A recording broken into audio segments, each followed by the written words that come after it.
अस्सलाम वालेकुम नाज़रीन, आप देख रहे हैं प्रोग्राम दो टोक। मैं हूं किरण, मैं हूं आपके साथ डॉक्टर फिजा अकबर। की नींद गायब हो जाएगी, रफू चक्कर हो जाएगी, क्योंकि आज की खबरों में आप अपना देख रहे हैं पसंदीदा प्रोग्राम कॉन्फ्रेंस करनी है सर।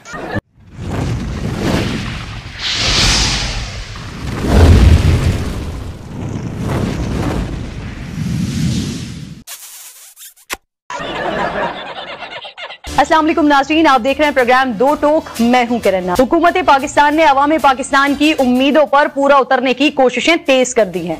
अमरीकी डॉलर कम होते हुए 90 रुपए तक पहुंचने की उम्मीद है। पहली तारीख से पेट्रोल भी 100 रुपए लीटर मिलने का इम्कान है।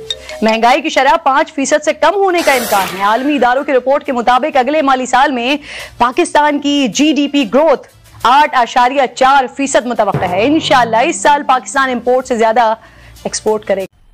मजा आया।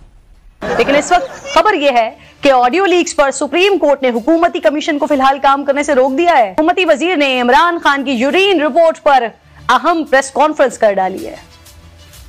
यूरिन सैंपल भी इनिशियल रिपोर्ट के मुताबिक इसमें टॉक्सिक चीजें, जिनमें शराब और कोकेन का बेदरेग इस्तेमाल। अब उसका तनासुब जब तक नहीं आता, हम किसी हतमी नतीजे पर नहीं जाए।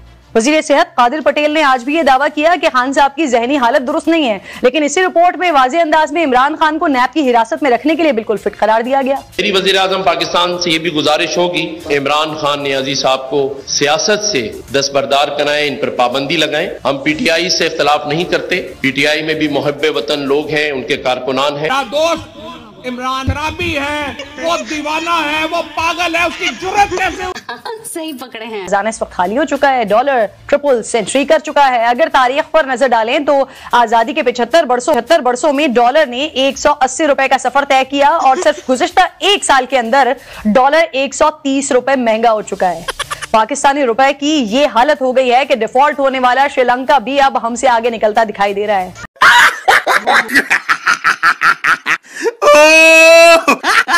IMF नाक रगड़वाने के बावजूद मान के नहीं दे रहा है और हम दोस्त मुल्कों से कर्जे रोल ओवर करने की दरखास्त कर रहे हैं।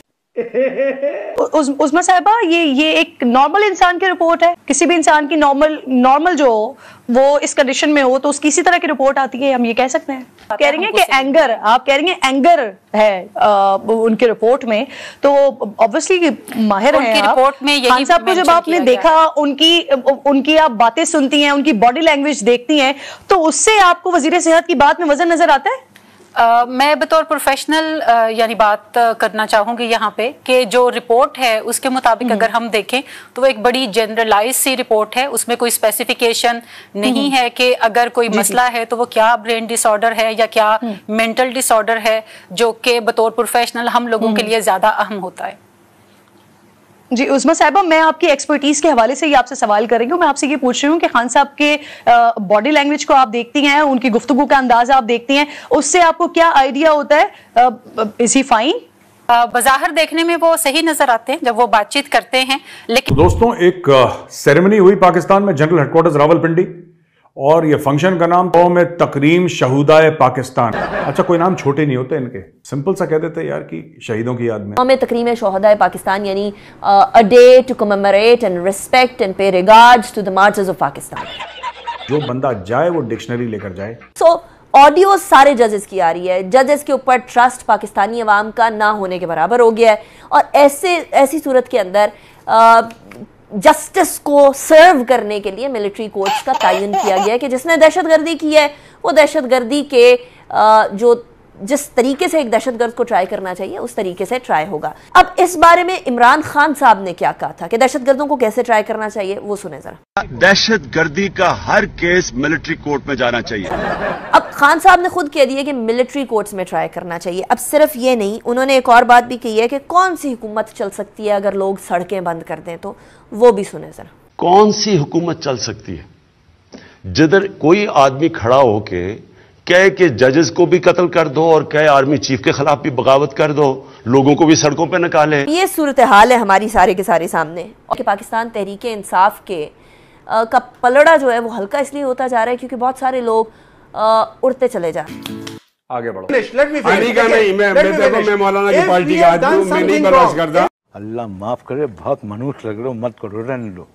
बहुत बुरे लग रहे, तौबा तौबा तौबा, सारा मूड खराब कर दिया। क्योंकि आज की खबरों में जिक्र है हैकर भाई का। उन्होंने एक मैसेज लिखा है और उस मैसेज में उन्होंने पाकिस्तान की एक बहुत बड़ी पर्सनालिटी का जिक्र किया है। नाम ना लिखने के बावजूद उन्होंने जो वर्ड्स लिखे हैं उससे इशारा सबको ही मिल रहा है। अब वो क्या लिखते हैं मैं आपके सामने रख देती हूँ, पे अंदाज में मैं आपको बता देती हूँ उन्होंने क्या लिखा है। तमाम वर्ड्स नहीं बोले जा सकते जो उन्होंने लिखे हैं। वो लिखते हैं कि Pakistanis would be amazed by the dash preferences of chief Munsif of Islamic Republic of Pakistan. हमें तो बिल्कुल नहीं पता, हम क्या जाने भाई, हम क्या जाने, मैं क्या जानूँ। वो जो अजीज़ मियाँ की कवाली चल रही है आजकल, कह रहे हैं पाकिस्तानियों की हालत पर सही बिल्कुल सेट बैठती है, मैं क्या जानूँ कह दे, कोई भी पूछेगा मैं क्या जानूँ। तो मुझे लगता है कि ये मूवी लगने वाली है। इन्होंने इमरान खान को नशई भी साबित कर दिया है, इन्होंने इमरान खान को शराबी भी साबित कर दिया है, और इन्होंने इमरान खान को मेंटली चैलेंज्ड यानी दिमागी तौर पे अनस्टेबल आदमी भी साबित कर दिया है। और ये बाकायदा तौर पे हुकूमत ने एक रिपोर्ट शाया करके किया है। सबसे बड़ी और सबसे पहली हैरानी की बात तो ये है कि जब किसी भी शख्स की मेडिकल रिपोर्ट आती, मेडिकल रिपोर्ट का कॉन्फिडेंशियल होना यानी छुपा हुआ होना, मख्फी होना हर किसी का हक होता है। ये पहली हुकूमत मैंने देखी है कि एक शख्स जो है एक पाकिस्तानी की मेडिकल रिपोर्ट है और पूरी दुनिया में उसको प्रेस कॉन्फ्रेंस करके हमारे वजीर सेहत उसको लहरा लहरा के दिखा रहे हैं जनाब कि ये देखो ये मेडिकल रिपोर्ट है। यानी किस तरह के लोग हैं, किस मट्टी के बने हुए नाज़रीन ये लोग, मैं नहीं बताऊंगा। अभी तो पाकिस्तानी फौज ने बैटिंग करना शुरू किया है, अभी वो पूरी तरीके से आई नहीं। अभी जब पाकिस्तानी फौज पाकिस्तानी लोगों के खिलाफ जंग करती है तो फतेह उसी की होती है। वो इंडिया के चक्कर में हार जाती है, लेकिन खुद के लोगों पे जब करती है तो then it is top class. इसको और इसकी बीवी को दोनों को, खान को और बुशरा बीबी को, दोनों को एग्जिट कंट्रोल लिस्ट में डाल दिया। शाबाश बेटा, बहुत बढ़िया। अब मैं आपको बताता हूँ ये लोग कर क्या रहे हैं। बड़ी इंटरेस्टिंग चीज है, ध्यान से सुनिएगा, आपको मजा आने वाला है आज के एपिसोड में। 30 लीडर पीटीआई के जा चुके हैं। मैं उनमें से कुछ के नाम आपको बता रहा हूं, कुछ के नाम हो सकता है मुझसे छूट गए हों। फवाद चौधरी आपको पता है, शिरीन मजारी, फयाज उल हसन चौहान, अब्दुल रज़ाक खान नियाजी, मखदूम इफ्तिखारुल हसन गिला, मलिका बुखारी, फवाद चौधरी अपना कब छोड़ रहे हैं मैं आपको बताता हूं, सोचिएगा, दिमाग लगाइए, ये कब छोड़ रहे हैं। जब ये जेल से बाहर आते हैं तब छोड़ते हैं। जिसको उठा के ले गए वो छोड़ रहा है।